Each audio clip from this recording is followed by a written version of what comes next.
नाज़रीन,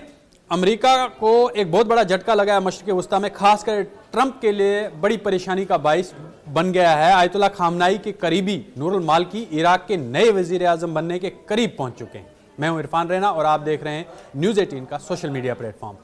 मशरिक़ वस्ता में ईरान को घेरने की अमरीकी जो हिकमत अमली थी उसको उस वक्त इतना बड़ा झटका लगा है जब इराक में शिया सियासी इत्तेहाद ने साबिक वज़ीर आज़म नूरुल मालिकी के नाम को एक बार फिर वज़ारत उज़्मा के लिए बाज़ाब्ता तौर पर आगे बढ़ा दिया है। नूरुल मालिकी को ईरान के सुप्रीम लीडर आयतुल्लाह खामनाई का करीबी इत्तेहादी समझा जाता है और पार्लिमानी अक्सरियत के पेश नज़र इम्कान मजबूत हो चुका है कि वो निस्बतन आसानी के साथ इराक के नए वज़ीर आज़म मुंतखब हो सकते हैं। इस पेशरफ्त के बाद वाशिंगटन में तशवीश की लहर दौड़ गई है और अमरीकी पॉलिसी साज हल्के हैं इससे अपने इलाकाई मफाद के लिए एक वाज़ह चैलेंज करार दे रहे हैं, क्योंकि अमरीका की बेसिस हैं वहाँ पर, तो इसे अगर इराक में फिर से रद्दोबदल होती है और वज़ीर आज़म मालिकी बन जाते हैं तो अमरीका का जितना भी कराया है वो बिल्कुल उस पर पानी फिर जाएगा। ईरानी सरकारी खबर रसां अदारे के मुताबिक इराक तकरीबन तमाम शिया अक्सरती जमातें नूरुल मालिकी के नाम पर मुत्तफिक हो चुकी हैं। ये इत्तफाक राय ऐसे वक्त में सामने आया है जब अमरीकी खित्ते में ईरान असर व रसूख को महदूद करने की भरपूर कोशिश कर रहा है। नूरुल मालिकी इससे कबल 2006 और 2014 तक इराक के वज़ीर आज़म रह चुके हैं और उनका जो दौरे हुकूमत न सिर्फ सियासी तौर पर मुतनाज़ा रहा है बल्कि इराक के दाखिली इस्लामती फ़िरका वाराना सियासत और इलाकाई ताल्लुकात पर भी गहरे और देर पा असरात मरतब हुए थे। इनके दौरे इक़्तिदार में एक दहाई बाद उनके मुमकिना वापसी के बाद ईरान की जो पोजीशन है वो मज़ीद मजबूत होने के तनाज़ुर को उस बात देखा जा रहा है कि इराक में अगर नूरुल मालिकी की जो वजारत है वो दोबारा से आती है फिर से, क्योंकि अमेरिका ने इससे पहले नूरुल मालिकी की जाने के बाद बड़ी जश्न मनाया था कि नूरुल मालिकी चले गए और अब वो खित्ते में अपनी मजबूती दिखा सकते हैं, उन पैर जमा सकते हैं। नूरुल मालिकी की जो सियासी ज़िंदगी है उसको खास तवील और नशीब व फराज से भरपूर रही है। ये 75 साला नूरुल मालिकी जो है इनकी पैदाइश जो है ये इराक के सूबे अल हिंदिया में हुई है 1980 की दहाई के अवाइल में, जब इराक में शिया मज़ामती तहरीकें और जोर पकड़ रही थी और सद्दाम हुसैन की हुकूमत इनके खिलाफ सख्त क्रैकडाउन कर रही थी, तो नूरुल मालिकी भी इन तहरीकों का हिस्सा बने। सद्दाम हुकूमत ने दबाव के बायस इन्हें मुल्क छोड़ना पड़ा और वो तकरीबन 24 बरस तक जिलावतनी की ज़िंदगी गुजारते रहे। इस जिलावतनी के दौरान उन्होंने ईरान में पनाह ली, जहाँ न सिर्फ उनके सियासी रवाबित मजबूत हुए बल्कि ईरानी क़यादत बिलखसूस सुप्रीम लीडर आयतुल्लाह खामनाई के साथ उनकी जो कुर्बतें थी वो बढ़ी और करीबी ताल्लुकात भी कायम हुए। अमेरिका में 2003 में इराक पर हमले के बाद सद्दाम जो अमेरिका ने हमला किया था 2003 में इराक पर, उसके बाद सद्दाम हुसैन का इक़्तिदार ख़त्म हुआ तो नूरुल मालिकी की वतन वापसी जो लौटते बदलते सियासी हालात में उन्होंने तेज़ी से खुद को मुनज़्ज़म किया और शिया सियासी सफ़ों में एक अहम मुकाम हासिल कर लिया। बिलाखिर 2006 में वो इराक के वज़ीर आज़म मुंतखब हुए। ताम उनके दौरे हुकूमत में फ़िरका वाराना कशीदगी, बदउनवानी के इल्ज़ामात और सिक्योरिटी की बिगड़ती सूरत हाल ने उनकी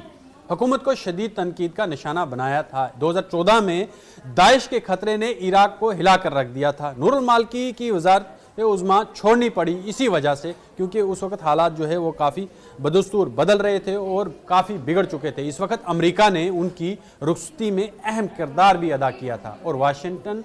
खुलकर इनकी क़यादत से नाला नज़र आ रहा था। अब एक बार फिर नूरुल मालिकी की जो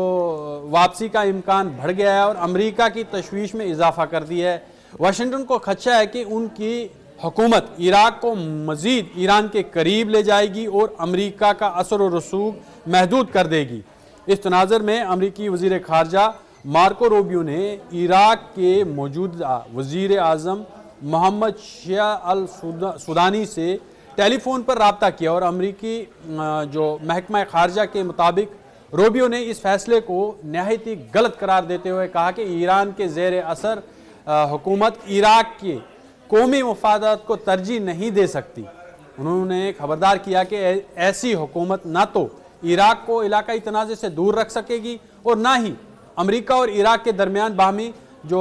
मफादात हैं या फ़ायदे हैं उन पर मबनी शराकत दारी को आगे बढ़ा पाएगी। ये एक उन्होंने बड़ा जो है इस वक्त गेम हो गया है, मान के चलो। इस वक्त एक बड़ा पांसा फेंक दिया है जो वहाँ की तंजीम है, उन्होंने जो नूरुल मालकी का नाम आगे कर दिया है, तो इसमें अब अमेरिका के अंदर काफ़ी तशवीश पैदा हो गई है। अच्छा, माहिरीन के मुताबिक नूरुल मालकी की वापसी अमेरिका के लिए कई हवालों से तशवीश का बाइस बनी हुई थी और ये बाइस बन सकती है आगे भी। इराक और ईरान के दरमियान तकरीबन 1500 किलोमीटर तवील सरहद मौजूद है, जिसके बाइस ईरान को एक मजबूत और महफूज बफर जोन मैसर आ सकता है। इसके अलावा इराक में पहले ही ईरान जो ईरानी नवाज जो मलेशिया है उसकी मौजूदगी की एक हकीकत भी है कि काफ़ी मलेशिया जो है ईरान की वो इराक में मौजूद है,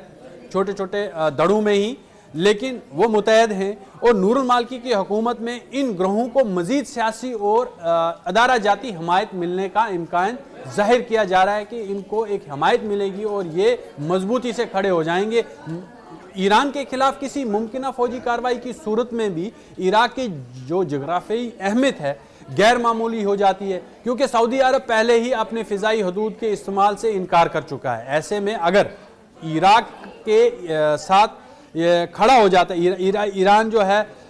इराक और ईरान दोनों मिलकर साथ में खड़े हो जाते, तो ये तेहरान के लिए एक बड़ी सफारती और ये जो तजावरती कामयाबी तस्वर की जाएगी, क्योंकि ये इसकी वजह से जो है कि दोनों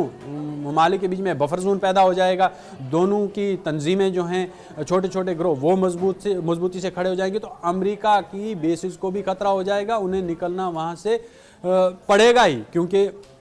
अगर अमेरिका कोई भी ईरान को धमकी देता है आइंदा या जंग के लिए आता है तो उसे काफ़ी मुश्किलात का सामना करना पड़ेगा, क्योंकि ऑलरेडी जो रडार पे हैं इस वक्त वो अमेरिका की तमाम बेसिस हैं। मजमूई तौर पर नूरुल मालकी की मुमकिना वापसी न सिर्फ इराक के दाखिली सियासत को एक नए मोड़ पर ले जा सकती है, बल्कि पूरे मशरिक़ वस्ता में ताकत के तवाज़ुन को भी मुतासर कर सकती है। ये पेशरफ्त इस बात का वाज़ेह इशारा है कि खित्ते में ईरान अमेरिका के दरमियान असर और रसूख की कशमकश मज़ीद जो है वो शिद्दत इख्तियार कर रही है और आने वाले महीने मशरिक़ वस्ता की सियासत के लिए नहायत ही अहम और फैसला कुन साबित हो सकते हैं, क्योंकि अमेरिका लगातार जो है वो अपनी फौजी अस्करी ताकत जो है वो समुद्रों में भी बढ़ा रहा है। दूसरा आपने जो ये बंदरगाहें हैं आपने हुर्मुज़, वहाँ पर ईरान ने कहा कि जंग तो यहीं होगी, अब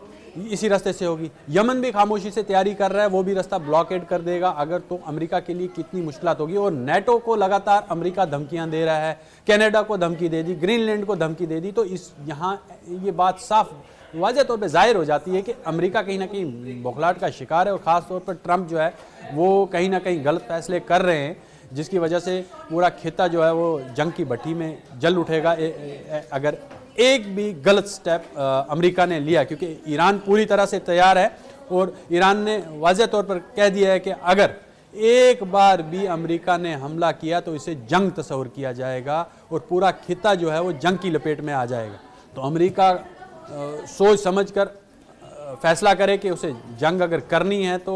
वो अफ़गानिस्तान नहीं ईरान से जंग करने जा रहा है।